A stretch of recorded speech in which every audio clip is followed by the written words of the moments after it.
All right, music fans, welcome back. Harmless Dave here, talking about real music in real time for real people just like you right there, just like me right here.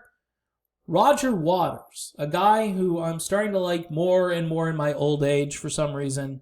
I don't know what it is. I used to just take David Gilmour's side on everything when it came to Pink Floyd, but Roger Waters, you have to have this curmudgeon character, whether it's Don Henley in the Eagles, you could say John Lennon in the Beatles to some degree.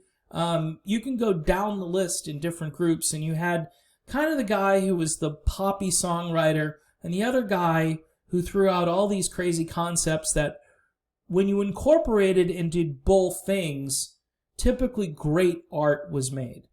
And some would argue that the final cut, which was the last album Waters did with Pink Floyd, essentially like Roger Waters solo, with the guys in Floyd doing their thing to help him out. Those sessions didn't go well. There was acrimony. David wanted more input, obviously, and ended up with less.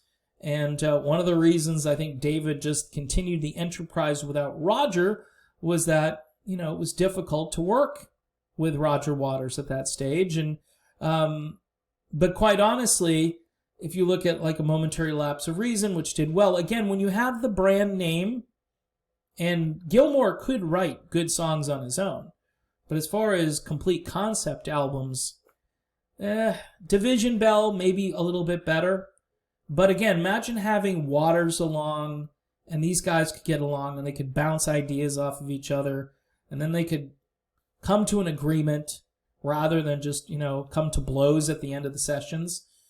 Anyway, Waters is quarantined again, and he does this amazing song, which a lot of people, I'm sure, have forgotten about, called Two Suns in the Sunset from the final cut. Again, if I'm a radio programmer guy in 1982, and I'm listening to this album from start to finish, and I'm thinking, what song is most accessible for listeners? Two Suns in the Sunset. Great saxophone, solo, lyrically very potent, like most Roger Waters compositions. It's a dark and scary topic about nuclear war.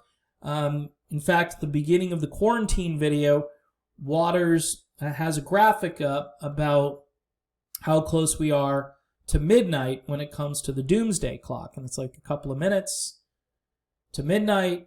I mean, that's scary stuff. And that's stuff that those ideas and those concepts come from various factors all over the world that contribute to the idea that someone eventually is going to press the button and we're getting closer and closer. Not a fun topic amidst a global pandemic and racial tensions. Not a good topic necessarily, but one that Waters has been very consistent on, and I give him credit for it. The lockdown video is very impressive, much like the version of Mother that he and his band did. He said here, I had an idea to make an album of all the songs we did as encores on the Us and Them tour. We did Mother first, had to do it remotely because of COVID-19. Two Suns in the Sunset is number 2. I hope you like it. I love it. He says, what a beautiful band they are. Turning to the theme of the song, he added, that we allow nuclear weapons to exist in a world controlled by deranged sociopaths is in and of itself a deranged arrangement. We are many, they are few. We could just say no to the whole mutually assured destruction insanity.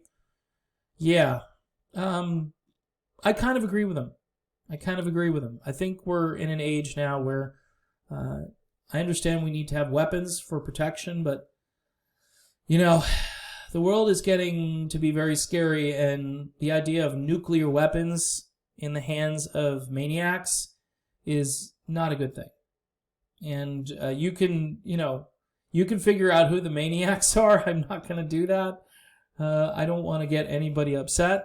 But at the end of it all, you've got Roger Waters again asserting himself back into sort of the public dialogue about issues, and also performing and doing a fine job, I might add.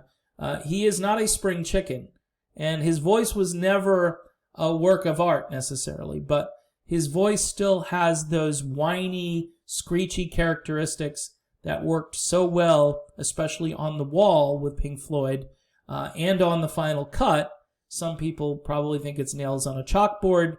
I think it was very appropriate for sort of the urgent themes that Waters were. He's always presenting these ideas, and I think his voice tends to kind of echo those things. So, in any event, I'm glad he's around, and I'm looking forward to this new album that apparently he's in the process of making, encores from the Us and Them tour, and also, David Gilmour's out there competing a little bit with his wife and the audiobook and so forth. Audiobooks, I guess, are a thing, I was told, and music on inside audiobooks is also a thing. So, I think I'd rather get my music directly from places like YouTube or Spotify, or better yet, from a CD or an album. But anyway, audiobooks, if they expose people to new stuff, great. Maybe Waters can write a book about this and compose some music to go along with it. So there you have it, folks. Roger Waters in the limelight, and a voice that I think still needs to be heard. All right.